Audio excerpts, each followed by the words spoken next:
Hi, very good afternoon, everyone. Can I just get a sense of how many of us were affected by the East-West Line train disruption earlier this year? I see a few hands. I think those of us didn't get affected, very fortunate of us.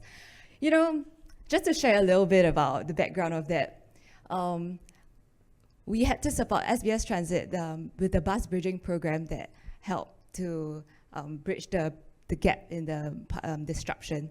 We had to mobilize our resources, our buses, our bus captains, take them out from the usual routes to service those. And it was a whole mess behind the scenes, but I think we pulled it off really well. Along the days, it got better and better. You know, our CEO even went down to support the crowd control management. That's really a big part of the whole bridging because people are confused, like where do I go, where do I get off, how do I get to my next destination, right? And in public transport in Singapore, we serve over 7 million rides per day on public transportation alone. So around 3 in 5 people in Singapore ride the public transport every day. And that's really a big part. Can I just get a show of hands? How many of us took the public transport here today? Yeah, the majority of us. So you see, the reason why so many of us are able to do it is because it's accessible, it's convenient, and also it's affordable, right? And not only that, I think it's something that we as Singaporeans often take for granted is how safe it is. I've been overseas and sometimes I do feel really unsafe being on public transportation, especially when it's in areas that I'm not familiar with. But here in Singapore, we are population dense. We always have someone next to us to ask for help. So thank you all for joining me today. I'll be sharing with you a bit more about the public transportation landscape here in Singapore. And I don't say Singapore's public transportation is good just because I work for SBS Transit, okay? Here's some proof. We are ranked 3rd in the Global Mobility Index that takes into account public transit density, utilization rate, and efficiency. Some of you may be aware that public transport cost in Singapore is rising. 10 cents come 28 December. I hope you're not too affected by it. But you know what? We're actually ranked 4th most affordable in the world. And how is this possible? It's because our government is so supportive of public transportation and they know the importance of connectivity in a small city-state here. So over $2 billion in subsidies are given to public transportation here in Singapore, and that translates to approximately $1 subsidy for every ride we take. When I was in Sydney, Australia, I used to opt to walk instead of riding the bus because the base cost of a bus ride was $2.30. So if you think about it, your bus cost now, you add $1, it actually mirrors what Sydney is charging. But because of the subsidy, you know, it's so much easier for us, so much more accessible for us. So not only that, Singapore is not stopping there. We are not status quo. You can see lots of underground works going on. That's because there's larger plans that the Land Transport Authority has. So this is a snapshot of the Land Transport Master Plan with their 2040 goals. So first off, looking at 20 minutes towns, we are looking at getting to our nearest neighborhoods from home by walk, cycling, or riding, and to our cities within 45 minutes. And how will this be possible? Is through the rail expansion that we can see. I've been very fortunate to be able to benefit from this earlier this year with the Thomson East Coast Line opening. But I think for many of us, you can see there's a lot of new stations and rail lines coming up. Within the next decade, 9 in 10 homes would be walking distance, 10 minutes walking distance to your nearest MRT or LRT station. So something for us to all look forward to, and really the enhanced connectivity that enables us to get to our destinations with the most sustainable form of transportation. So moving on to Transport for All, the Land Transport Authority is looking at how can we get more people on board, especially those who have special needs.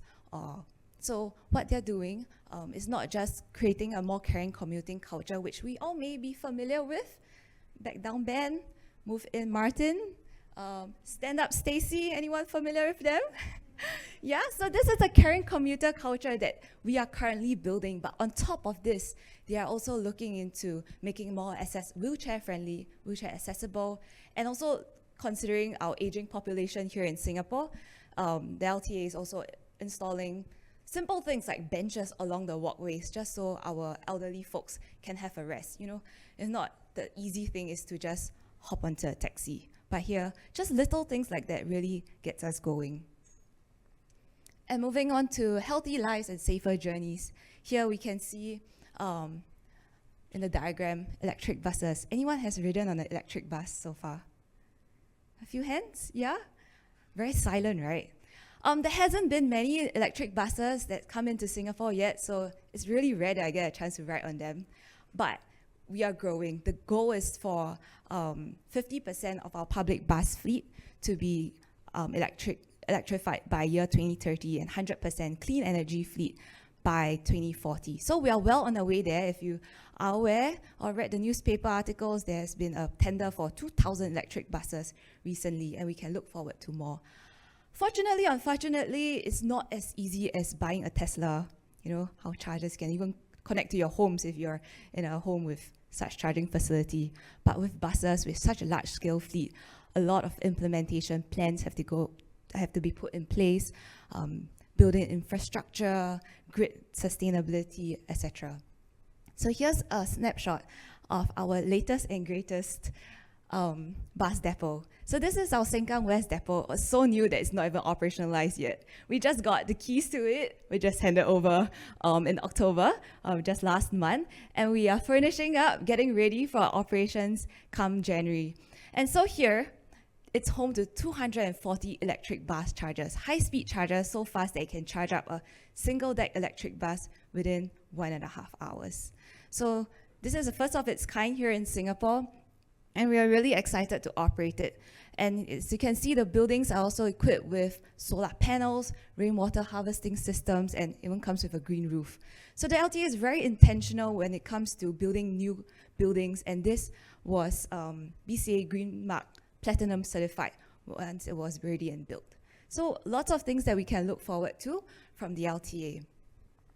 And you'll realize I've been talking about the LTA, our Land Transport Authority. I don't work for the LTA, I work for SBS Transit.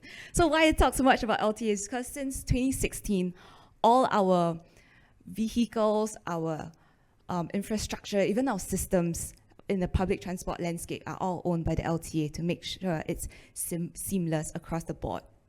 But we can still do our part. So as SBS Transit, a bus and rail operator, we are also looking into areas that we have control over to better contribute to society. So let's take a look at this video that shows us the little insights into what it takes to prepare for an electrified fleet in the future. In a city constantly moving forward, SBS Transit is leading the charge in an electrified future. Our streets are witnessing a revolution, the e-bus. These modern marvels are not just buses, they are symbols of a sustainable future. Each e-bus is a testament to our commitment to the environment, offering reduced emissions and enhanced passenger comfort. Preparing for this shift wasn't just about the buses. It was about reinventing our infrastructure. It's a paradigm shift from operational strategies to adapting our existing infrastructure. But it's a challenge we embrace for a sustainable future. Adapting to e-bus technology required a complete rethinking of our approach, from logistical considerations like mileage limitations and midday charging needs, to accelerating our transition timeline to align with LTA's goals. It's not just a change in vehicles, it's a change in mindset and operations. This move to e-buses is more than a technological shift. It's commitment to sustainability and innovation. It aligns perfectly with our vision of being a forward-thinking leader in public transport, constantly evolving to meet the future head-on. It's about flexibility and foresight. Integrating daytime charging and revising our SOPs ensures we keep Singapore moving efficiently. The operational shift has been significant. We've had to consider our routes, charging times, and even bus schedules to optimize the efficiency of e-buses. It's about ensuring that these changes improve our services without compromising reliability or convenience for our commuters. It's a collaborative effort. We're closely working with our bus captains to fine-tune operations.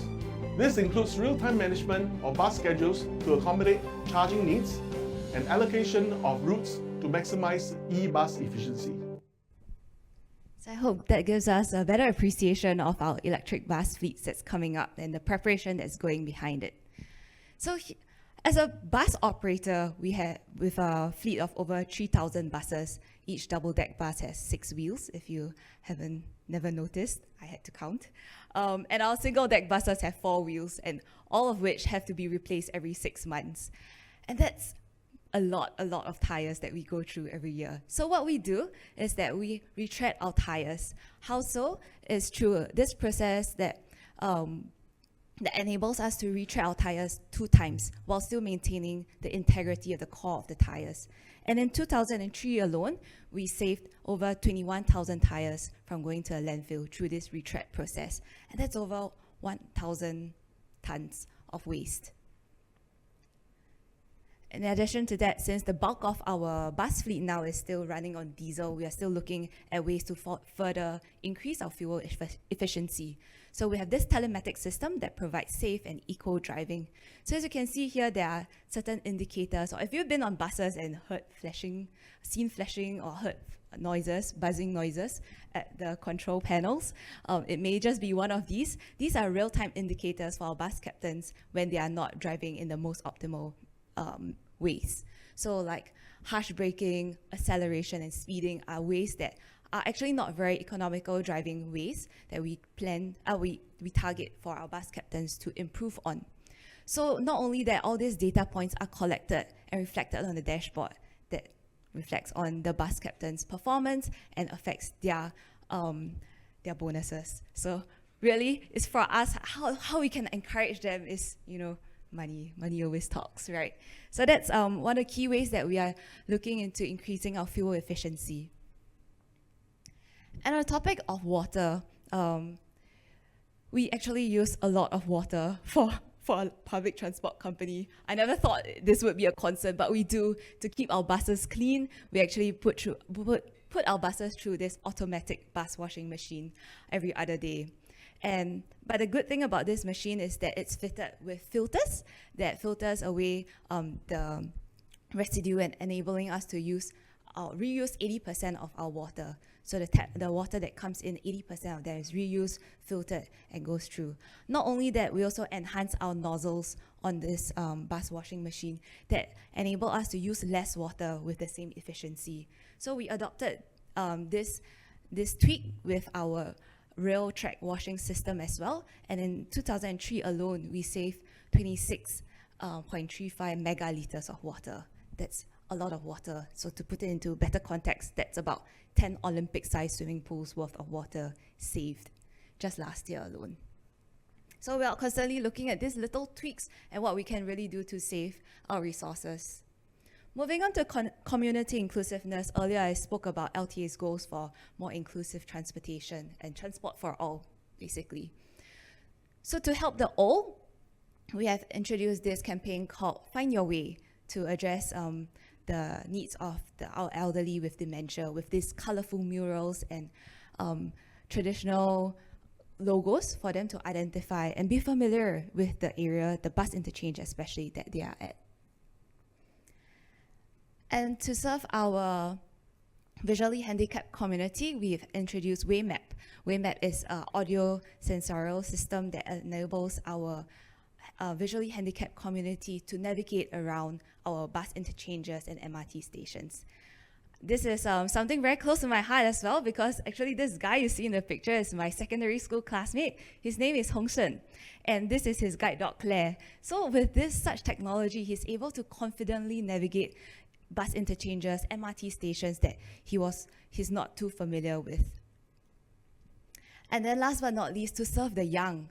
I think parents in the room, you may understand the fears of letting your children go on their own to school especially. And sometimes you may choose to sacrifice your sleep to take them to school, be it on public transport or driving them to school. But with this school-friendly public bus service, together with our volunteers and parent volunteers, is to really give parents a sense of ease and children a sense of independence to commute to school on their own. So this is a trial project with Townsville Primary School, and we plan to roll it out to more schools in the future. And last but not least, we also look at enhancing first and last mile connectivity. So a lot of times people say, yeah, there's a train station, but it's 20 minutes away, it's a long walk away. So we've partnered with Singapore's leading bicycle rental company, Anywheel, to create this option for people to reserve their bikes. I'm sure some of us who have tried such services may have wanted to reserve, get a bicycle, but realized that, no bike here, or peak period, it's all taken up. So this reservation services allows people to reserve their bikes, have the ease of mind that, okay, that's a way that I can get home from my last point of public transport. And in addition to that, we are also offering free travel for bicycle rides from stations like Tampines East and Tampines West downtown line stations, just to give commuters a feel of what is it like to end your commute with a bicycle. And also rewarding our commuters to travel during off-peak hours. So there's prizes involved to just encourage such practices.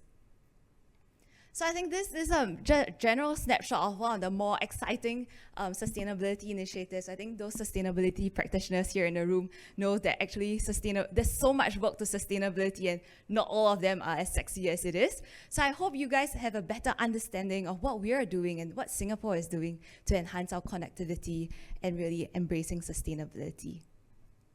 So that brings me to the end of my presentation. I think we'll take some time for questions now.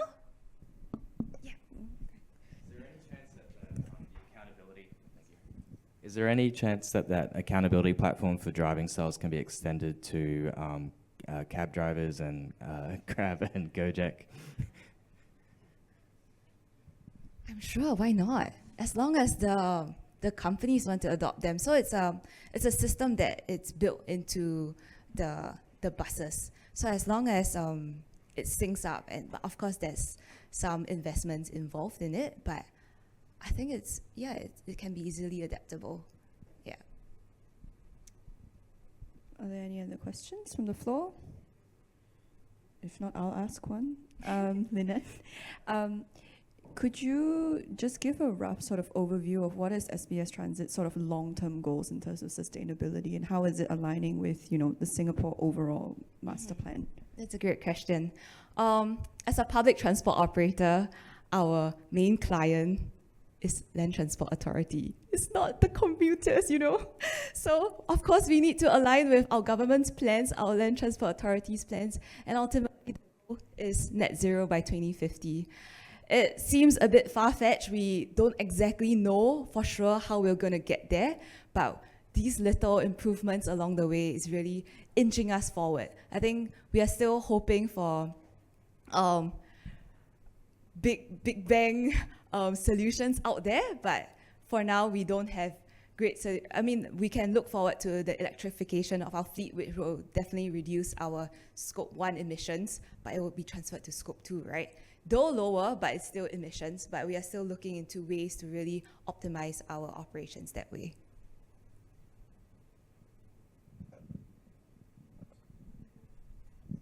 Thank you for the presentation. I just have a question about the life cycle of those kind of electric bus. Mm-hmm. Like, for how long are they able to work like that?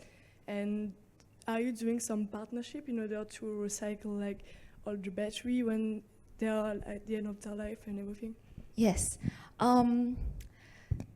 So batteries are very important, right? And depending on the state of health of the batteries, if it's not efficient, that means our fleet can't run efficiently. We have to go back to charge it more often. So I think there's a threshold of, if I'm not mistaken, 70%.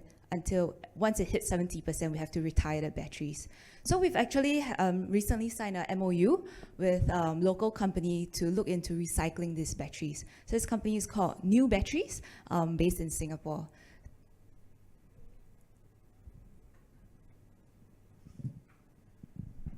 Hi, thank you very much. Sorry if this is too personal. I'm just interested in your personal journey within the company. were you looking after a different aspect of the business and then into sustainability, or did you kind of join with a sustainability portfolio, and then if you can share a little bit, I'm just curious I'd about love how a transportation company, you know, kind of does Right. these things. Yeah, thank you. So actually, I really like the theme of today's topic because it's sustainable cities and tourism. Actually, my background is in hospitality. I started my sustainability journey with Marina Bay Sands at a sustainability department, and then I moved on to SBS Transit.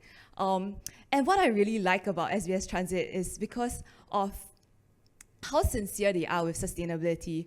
I always joke about how my job came about because of the SGX reporting requirements for all listed companies in Singapore to produce a sustainability report. But I can really see from the top down that they are really invested and interested in becoming more sustainable. And it's really in line with the people we serve. We serve commuters, the locals, and we definitely want to contribute to a better environment that way. So it's very heartening to see how much emphasis and focus our management has in sustainability here. Thank you.